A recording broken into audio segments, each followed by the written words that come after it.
Hi friends, welcome to our channel.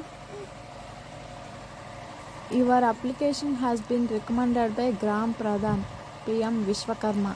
ఈ message ఎవరికైతే వస్తే వాళ్ళు ఈ మిషన్కి సెలెక్ట్ అయినట్టు పిఎం విశ్వకర్మ యోజన స్కీమ్కి. సో ఈరోజు డాక్యుమెంట్స్ వెరిఫికేషన్ కూడా అయిపోయింది మాకు. నేను అప్లై చేసి 4 months పైన అయిపోయింది. సో ఎలక్షన్స్ వల్ల లేట్ అయింది ఈ మిషన్ రావటం. లేట్ అయిందని నాకు ఇవాళ పంచాయతీ ఆఫీస్లో చెప్పారు. డాక్యుమెంట్స్ వెరిఫికేషన్ కోసం నాకు పొద్దున్న ఫోన్ చేశారు. ఈరోజు నేను డాక్యుమెంట్స్ తీసుకుని వెళ్తే నా డాక్యుమెంట్స్ వెరిఫై చేశారు. ఇంకా 15 days పడుతుందమ్మా అని చెప్పారు.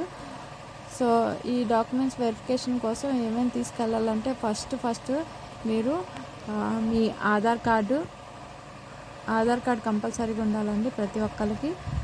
ఆధార్ కార్డుతో పాటు పాన్ కార్డు ఉండాలి. పాన్ కార్డు కూడా చాలా ఇంపార్టెంట్.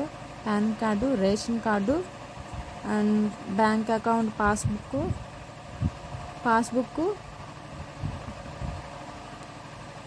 అలాగే మీరు అప్లై చేసుకున్నప్పుడు ఒక ఫామ్ ఇస్తారు కదా, ఆ ఫామ్ తీసుకుని వెళ్ళండి, వెరిఫై చేస్తారు. Thank you so much.